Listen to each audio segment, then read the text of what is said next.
야, 너 집에 있는 거 다 알거든? 빨리 문 열어. 거세게 문을 두드리는 누군가. 너 집에 들어가는 거 다 봤다고? 이런 상황이 무섭고 괴롭기만 한 다혜 씨. 과연 어떤 사연이 있는 걸까요? 대낮부터 다혜 씨를 미행하는 누군가. 불안함에 뒤를 돌아보지만 아무도 보이지 않습니다. 무서운 마음에 서둘러 집에 도착한 다혜 씨. 하지만 집도 다혜 씨에게 안전한 공간이 아니었습니다.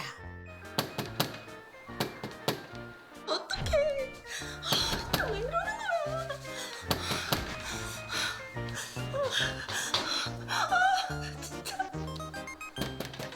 너 집에 들어가는 거 다 봤다고? 문 못 열어?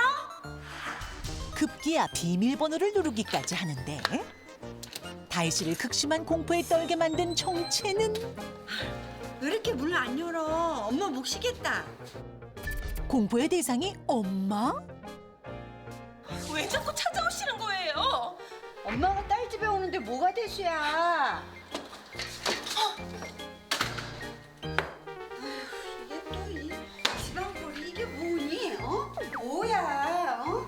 아유, 지난번보다 더 엉망이야, 엉망이.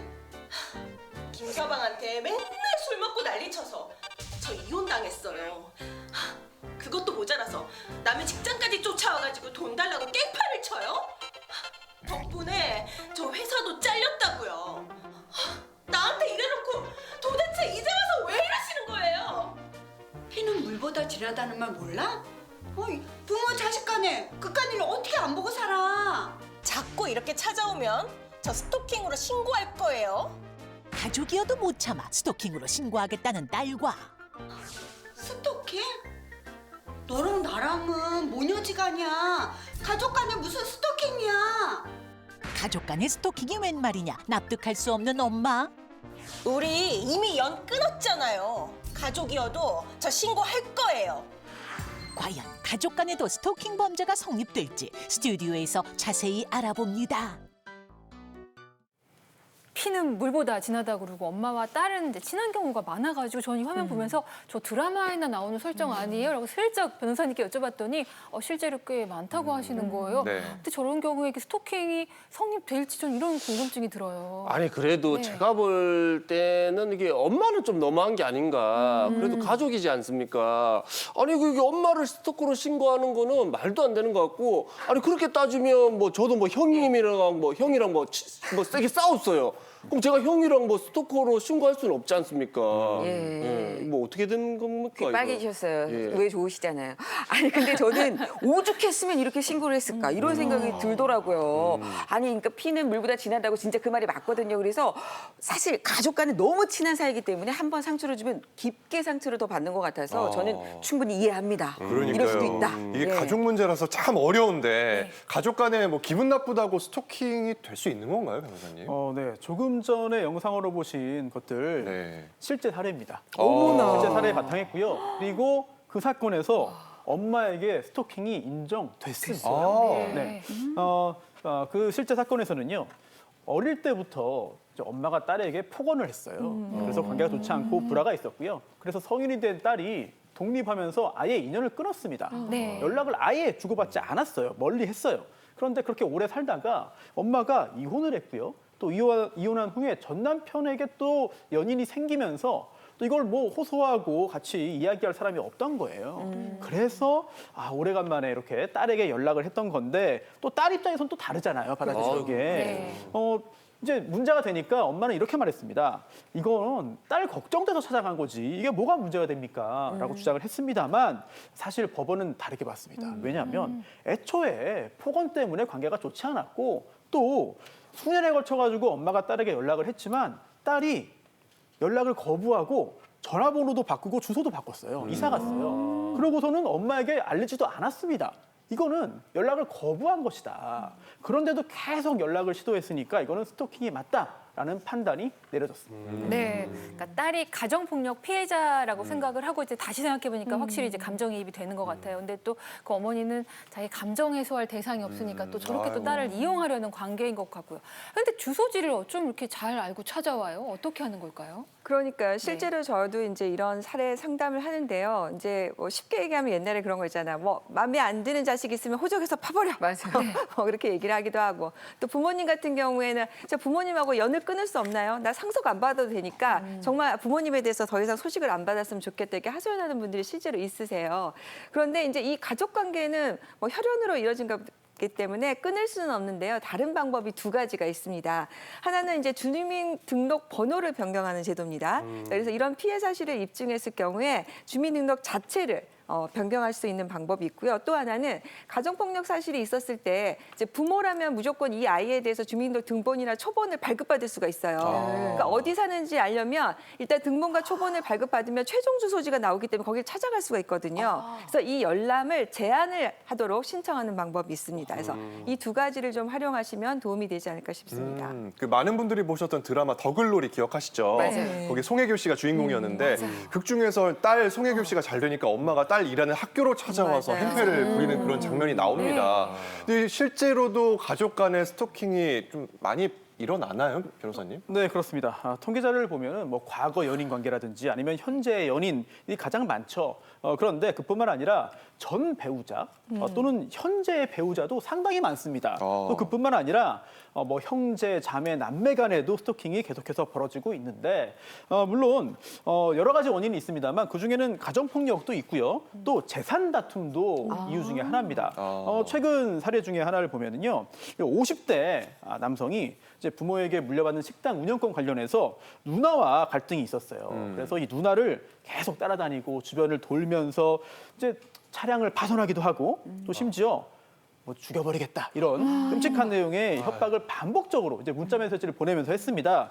결국 경찰로부터 이제 그 접근 금지 조치를 당하기도 했는데요. 이런 거 전부 다 스토킹에 해당하는 거죠. 네, 그러니까 이런 가족 간의 스토킹을 막기 위해서 어떤 조치들이 필요할까요? 네, 일단 말씀드린 것처럼 가정폭력 특례법에 이렇게 주민등록 번호 등본을 조회 못하게 하는 방법이 있으시니까요. 구청에 가셔서 일단 도움 요청을 하시면 일단 일시적으로 급한 것은 막을 수 있을 것 같습니다. 네, 그렇다면 방금 이제 영상에서 봤던 사례에서 어머니는 어떤 처벌받는 거예요?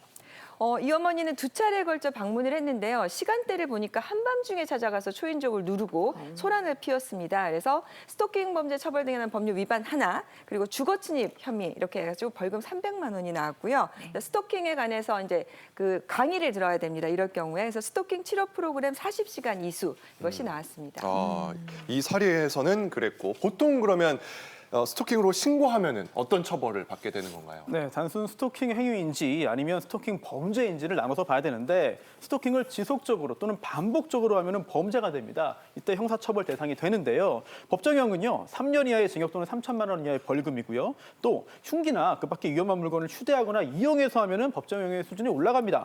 5년 이하의 징역, 5천만 원 이하의 벌금이고요. 구체적인 범행의 양상에 따라서 선고형이 정해질 것입니다. 네. 스토킹 신고를 112 범죄 신고하듯 이렇게 전화해서 신고하면 되는 건가요, 경감님? 그러니까 지금 당장 그 위협을 받는 긴급한 그 상황이면은 무조건 112 신고하시고요. 네. 그러면 경찰이 즉시 출동합니다. 저희 경찰은 그래서 스토킹과 교제폭력 등에 대해서 특별히 그 스토킹 코드를 별도로 부여해서 관리하고 있는데요. 스토킹 교제폭력 관련 위험성이 크거나 그다음에 피해자가 요청하는 경우에는 그 피해자와 한라인 구축을 위해서 안전조치를 제공하고 있습니다. 정기적인 상담을 받으려면 1366이나 해바라기 센터 그리고 각 그 지역에서는 경찰서 여성 청소년 수사팀이 24시간 당직 체제로 운영되고 있어요. 그러니까 언제든지 도움을 받을 수 있습니다. 그 피해로 인해서 정상적인 가정생활과 그 사회생활이 어렵다면은 그 밖의 사정으로 긴급히 보호할 필요가 있는 때에는 피해자 등의 그 임시 보호 또는 의료기관이나 보호시설로도 연계하고 있습니다. 네, 112에 신고할 수 있고 1366이나 해바라기 센터로 네. 상담을 신청할 수 있다라고 알아봤습니다. 그렇다면 과연 경찰에 신고하고 나면 어떤 도움을 받을 수 있는지 알아보도록 하겠습니다. 두 분 준비해 주시죠. 띵동띵동. 충성 112에 신고하셨죠? 예. 자, 스토커 어디 있습니까? 아니 문을 계속 두드리다가 아하. 경찰관이 오니까 사라졌어요. 아, 저를 봤군요. 어떻게 인상착의 기억은 좀 나시나요? 아니 전혀 기억이 안 나요. 예. 그냥 왔다가 그냥 갔는데 너무 무서워 죽겠어요. 나 이제 어떡해요? 또 찾아오면 어떡해요? 괜찮습니다. 일단 경찰관님 안정하세요. 가지 마세요. 아, 저도 일을 해야 돼. 라면 먹고 가요. 가지 마요. 아, 네. 실제로 이런 일이 많이 발생할 것 같습니다. 얼마나 무섭고 불안할까요? 그렇다면 어떻게 하면 피할 수 있는지도 저희가 하나하나 설명해 드리도록 하겠습니다. 화면 보시죠. 자, 먼저 고위험 스토킹을 피하는 법 첫 번째입니다. 범죄 피해자 안전 조치를 신청해야 한다. 이건 어떻게 하는 거죠, 경감님? 예, 첫 번째 그 위험도 등급에 따라서 보통은 그 1, 2 시스템에 등록을 하고 그다음에 맞춤형으로 순찰을 돕니다. 그리고 만약에 위험도가 좀 높다면 스마트워치를 지급하는데요. 아주 높다면 그 10일 이상 안전 숙소도 제공하고 그다음에 인공지능 CCTV도 제공하고 있습니다. 네. 네. 자, 그렇군요. 두 번째 보도록 하겠습니다. 네. 자, 두 번째 이어서 보겠습니다. 두 번째는요, 바로 이겁니다. 자, 스토킹 피하는 법, 접근 금지 명령을 신청하라. 변호사님, 네. 신청하면 되나요? 네, 접근 금지 명령 뭐 신청도 있습니다만 네. 이 조치가 내려질 수도 있는 것인데요. 네. 자, 우선 형사 고소를 해서 뭐 고소장을 제출한 다음에 뭐 여러 가지 그 조사도 하고 뭐 이런 조치를 취하는 데는 시간이 많이 걸립니다. 그래서 민사적인 조치로 접근 금지 가처분도 있습니다만 급박한 상황이 벌어질 때 좀 적합한 수단으로 보기는 어렵습니다. 그렇기 때문에 이 스토킹 행위가 지속적으로 또 이제 반복적으로 이제 행해질 우려가 있는 경우에는 잠정 조치로서 접근 금지가 이루어질 수 있고요. 또 그 전에도 긴급 응급 조치로서 접근 금지가 이루어질 수 있거든요.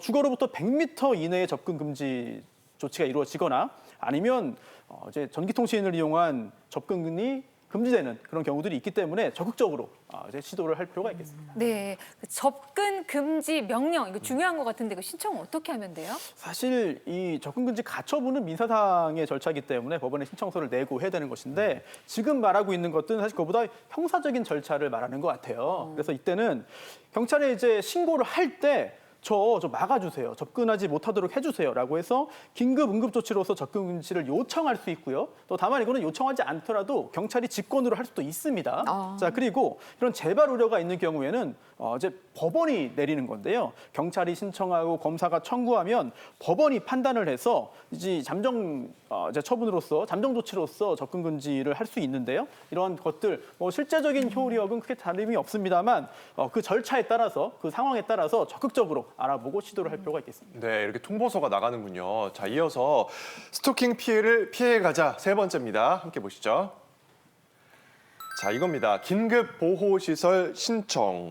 네. 긴급 보호시설이요, 변호사님? 실질적으로 지금 처음에 얘기하신 범죄 피해자를 안전하게 조치해달라는 요청이나 접근 금지 명령 신청이나 이게 다 하나인데요. 동시에 다 진행이 될 수도 있습니다. 마지막으로 이 긴급 보호 시설은 뭐냐면 내가 뭔가 피해를 당했을 때 그리고 앞으로 너무 위험할 경우에 일시적으로 거처를 좀 마련하도록 요청을 하는 겁니다.